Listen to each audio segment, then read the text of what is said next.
Shalom, family. It's good to see everybody here. I'm glad you're here. And I know this was not a lot of notice, but there's a few things I want to go over with you because, country music has been such a hot topic out there recently. And I just want to touch on that subject. I want to touch on it. So, actually, country music and the blues, ladies and gentlemen, came about at the same time. They were both part of chattel slavery. If white people were not working on the fields and doing the backbreaking work, and they came up with all kinds of songs. And one of the first was country and the blues. And those two music genres rose together. Well, way more than that.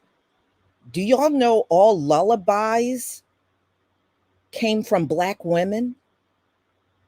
Every single lullaby that you hear that's been around for a long time, that originated from Black women. And it's songs they would sing to their children. Now, white people will tell you, oh, they sung it to our children. No, actually, they sung it to their own children. That's where lullabies came from.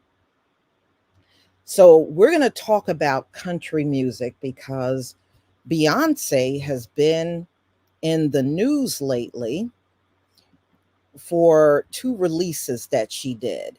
And unfortunately, we got people that claim they got high IQs and they really don't know anything in terms of music. I'm kind of glad this is happening because we got the usual people claiming to know everything on one hand, but then on the other hand, they're showing us that they know nothing at all when it comes down to where music came from.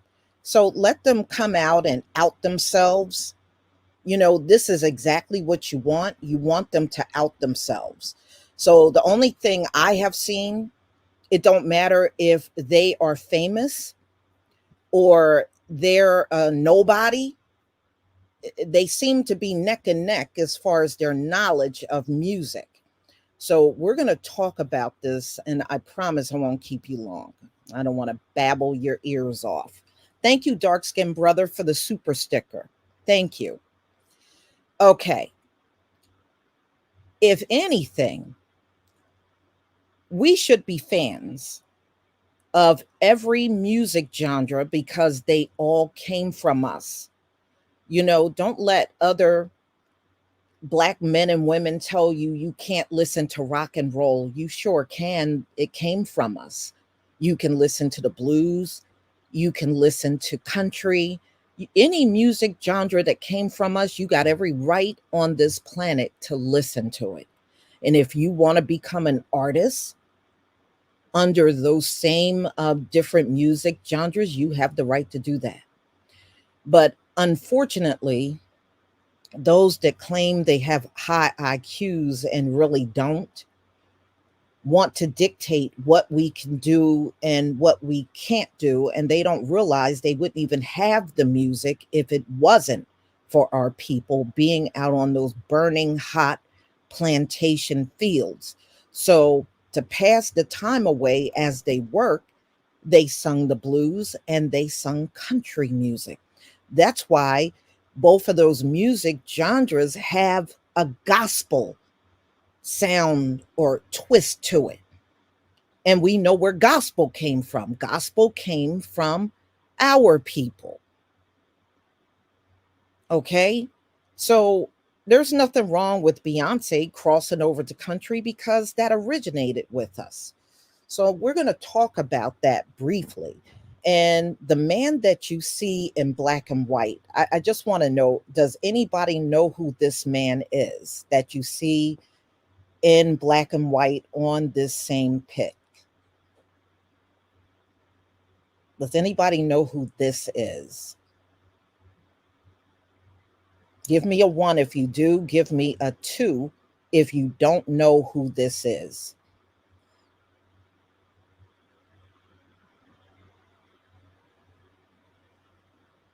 Yes, we did. And we have every right to like every single music genre, and don't let anybody, regardless to who they are, tell you you can't listen to something. You most certainly can.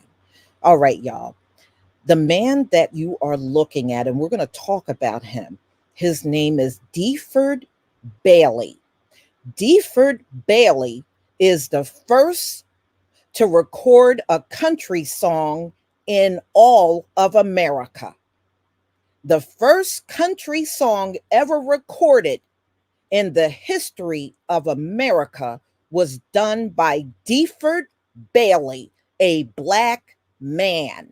Now you know who he is. Deford Bailey. Now there's something else about this man. There's something else about him. When the Grand Ole Opry opened, Deford Bailey was the first to ever perform at the Grand Ole Opry. Y'all want to hear it again? Deford Bailey was the first performer ever to play at the Grand Ole Opry.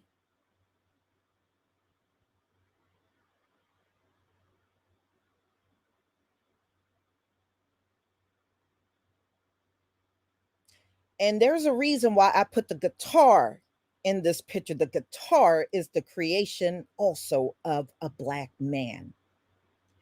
And the banjo is the creation of the black man.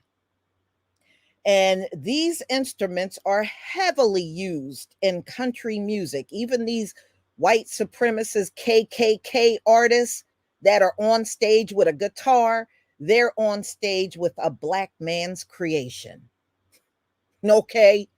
So, no, I'm like I said, I'm glad this is happening because y'all are really getting a dose of them not knowing what the hell the history is. And this is not unusual. If somebody raised you to believe everything came from you, then there's no need in your psyche to look into anything. Oh, well, they said it came from us.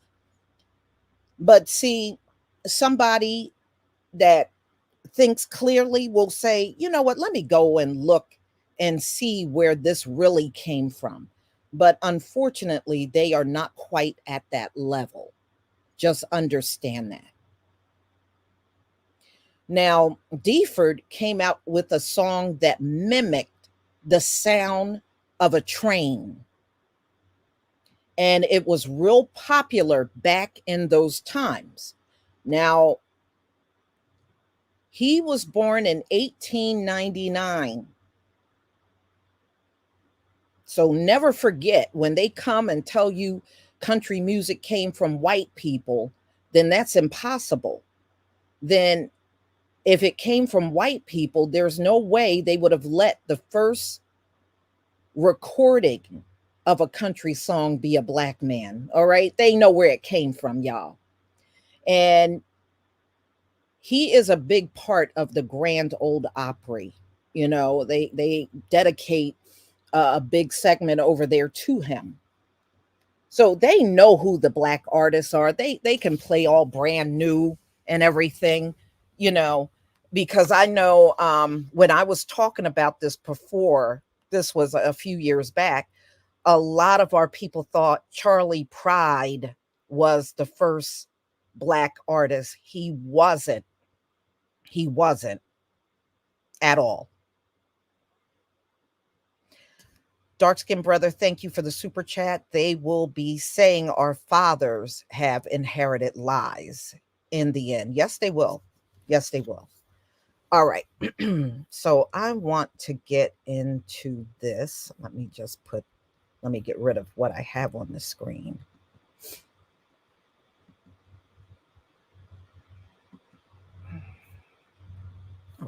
me just get what I need.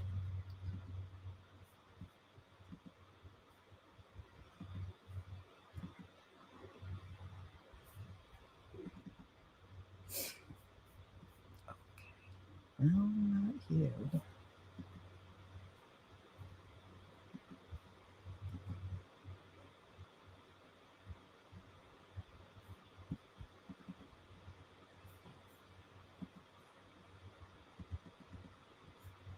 Okay. Now, there's one thing I do want to say about slavery, y'all.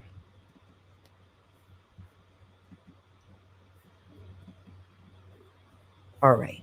Now, here's what I would like to say about slavery. Slavery was a horrendous thing that occurred to our forefathers. And, remnants of it still lives on today. But one thing I can say is a lot of greatness also came from slavery. And what I mean is the inventions that came out.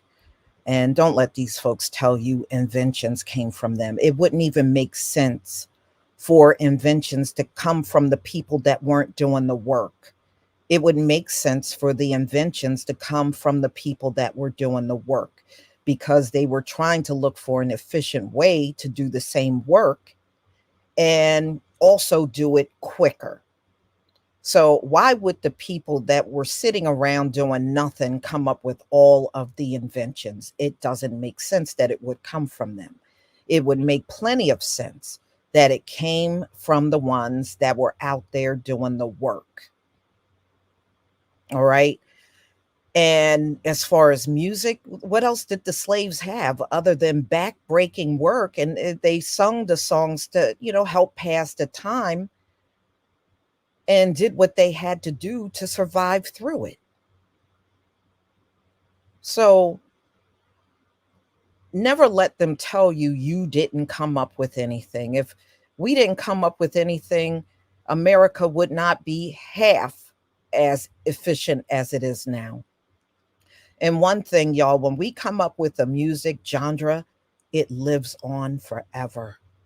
Now, just think country music and the blues both came off of the plantation field, and those music genres live on strong even to this very day. Okay. Anything we put out, it's got lasting power, it's got longevity. Never forget that. Never, ever forget that. All right. So we're going to talk a little more about um, Deford Bailey. And it's a shame that we let this man live all this time and we didn't know very much about him. And I think that's a shame. And we got to do a better job at learning who our historians are among our people. We need to learn this so that we can pass it on. We can't depend on people that hate us to pass on the things that we should know among each other. So, everybody, this is Deford Bailey, Grand Old Opry's first musician and first artist to record in Nashville. Okay. He was the first country music song ever recorded. And he died in 2019. And we should have known who this man was. We really should.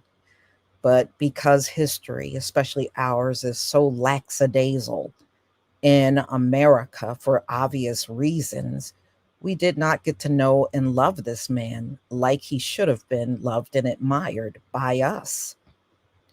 So let's get into him and what he was all about. So he died at 82.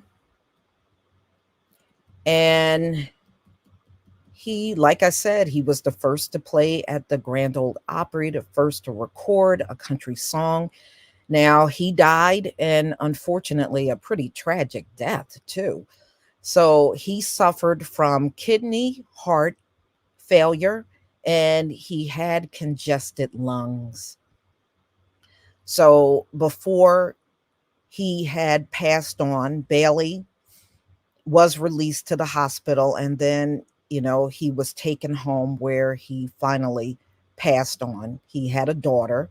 Her name was Christine Bailey Craig, and she was there. She said he was such a beautiful man. Now, he was also sick as a child, y'all. In fact, when he was an infant, he had developed paralysis. And Deford was not a very big man. He was only 5 feet tall and he weighed 100 pounds. And they said the reason why was because of what happened to him as an infant when he became paralyzed. So, his daughter said he always loved dressing up in three-piece suits and he loved shiny shoes. So he wanted to always look his best when he could. So, ladies and gentlemen, it's like anything else. When we do something, it gets minimized or people try to deny that we do it. And you even see that going on with hip hop today. You see a lot of other groups that really weren't there try to claim they are also creators of that, and they're not. But you're seeing how stealing something away from the Black community is really truly done.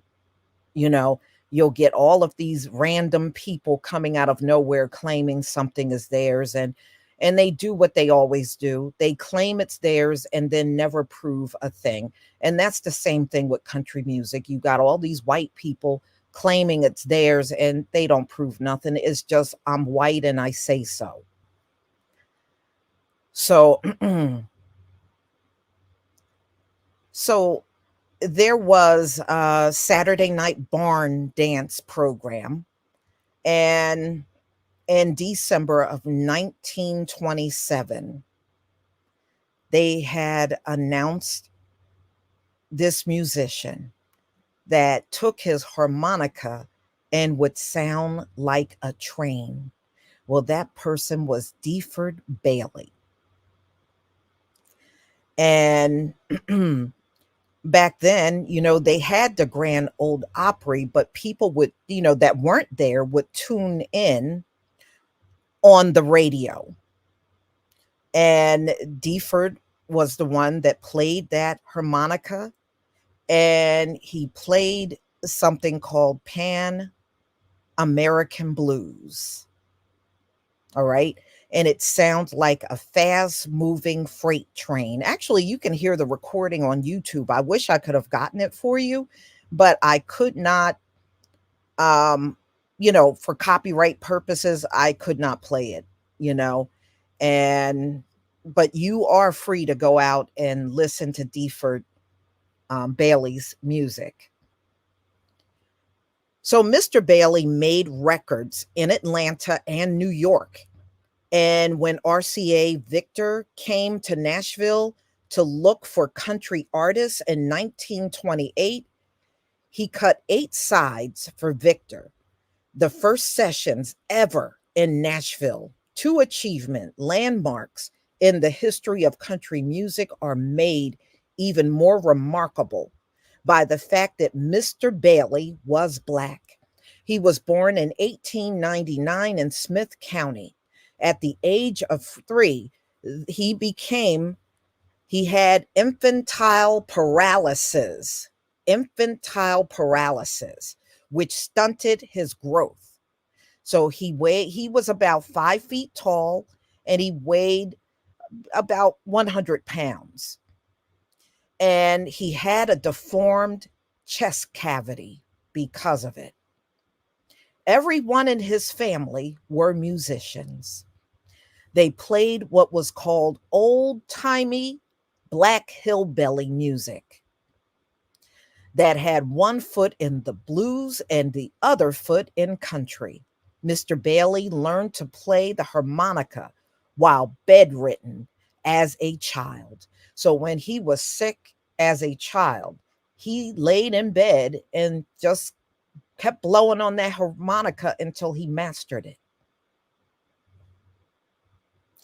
Growing up, he worked for the Watson family in Thompson Station, and he moved to Nashville in 1918. In December of 1925, he entered the French harp contest. So he played multiple instruments, ladies and gentlemen. And he did that on the radio at WDAD. And he finished in second place. So, Mr. Humphrey Bate, a physician who led the first country band on plan at WSM, brought Mr. Bailey to the attention of Judge Hay. The harmonica player became a star on the Saturday night program. In 1928, the first full year of the Grand Ole Opry, Mr. Bailey played on 49 of 52 shows. Did y'all hear that? He was on the majority of the Grand Ole Opry shows. So they played 52 shows. Out of 52 shows, he performed 49 times.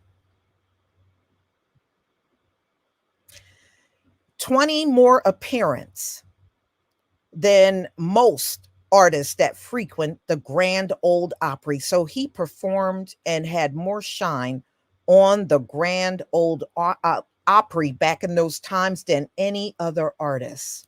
Any other artist.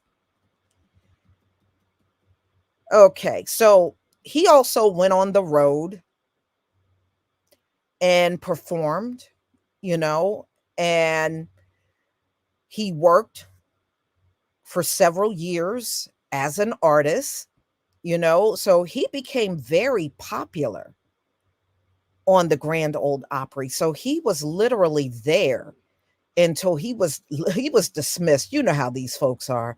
You know, once they get finished using you up, then you're dismissed. So he got dismissed from the Grand Ole Opry in 1941. So he took up working as a shoe shine parlor, and he had opened with his uncle's 8 years earlier, and he rarely played for anyone except for friends, you know, once he was no longer at the Grand Ole Opry. In 1968, he moved into I.W. Gernardt's home, not far from his shoe shine stand, and he did projects all the way up until 1971. He appeared on the Opry again in 1974 at the Old Timer Show, just before the Opry left with Ryman Auditorium to move to its present home in Opryland. So it was at a different location then, but that's not unusual. He played at the new Opry House on his 75th birthday, and that was in December 1974. On stage, Mr. Bailey appeared to be saving his breath until he played. They said, you know, he didn't talk or did anything. He tried to really conserve his energy until he went out on the stage to play. And when he played on his 75th birthday, he played the Pan American Blues and Fox Chase. So Mr. Bailey made his last performance on the Grand Ole Opry stage in April 3rd, 1982. So good for him. What a career. What a career.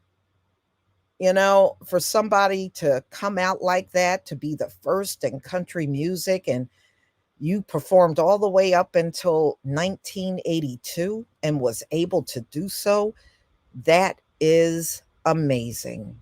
That is amazing, y'all. It really, truly is. Oops, sorry about that. Want that to play. I hate this. Okay. Okay. So let me just get this pick back up, which brings me to Beyonce. Um, Now, one thing, I normally don't do a lot of defending of Beyonce, but when it comes down to country music, I think it is definitely worth defending. Now, she came out with two country songs, 16 Carriages and Texas Hold'em. And they were just released around the time of the Super Bowl. And, immediately you had country music stations refusing to play it. See me, I'm one of these people, don't get mad, get even, right? So if they don't want to play her music, this is what I would say. Now, you whether you think it's right or wrong, this is my opinion and it's mine to have. Since they want to be like that, when white artists come out with R&B or rap, don't play their music. See me, I that's what I would do.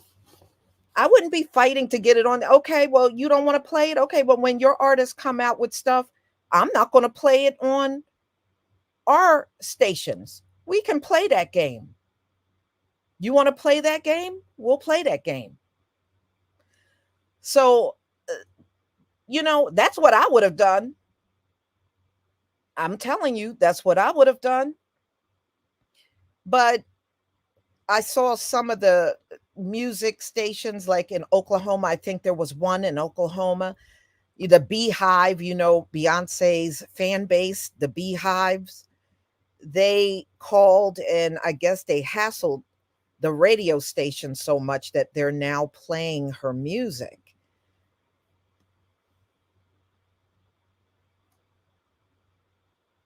It's ridiculous. So you're saying even these are her forefathers where this country music came out of. So you're saying that she can't sing a genre that came directly from her forefathers? No, they don't get to dictate that to us. They don't get to dictate that to us about any music, as far as I'm concerned. You know, so but I'm a different person, and I would play ball in a whole different manner from these folks out here. I'm sorry, I wouldn't beg them. Okay, you don't want to play it? Okay, well then next time somebody come out with something from your side, I'm not playing it over here. That's what I would do. But you know me, I can be petty at times, I admit it. So she released two singles and it's getting a lot of attention. It really is. And it is because number one, it's Beyonce. Let's be real. She's probably the biggest artist, not only in this country, probably worldwide right now. She is absolutely the biggest. And so anything that she puts out at this point, people are going to pay attention. Whether you like her or not, people are going to pay attention. And they are. And the thing I like that I'm seeing a lot of our people are starting to look into the history. And I have seen many videos from our brothers and sisters coming out about country music being ours, coming from our forefathers. And I'm glad I'm seeing that. I am very glad I'm seeing that.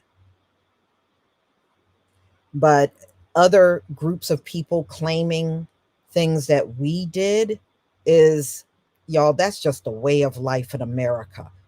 Is it right? No, hell no, it's not right.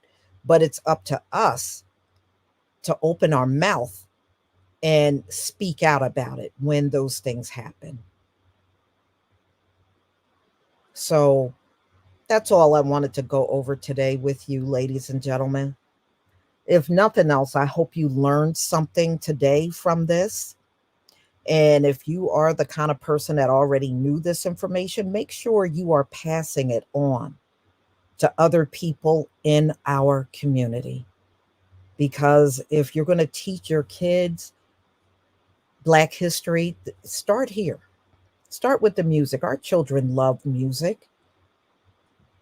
They love, learning songs and everything. Start here. Start with the music and start showing them how all of it originated from us. So, everybody, please enjoy the rest of your day. If you're in my Bible study, I will have that up within the next hour, and I will see you later on today. Shalom, family.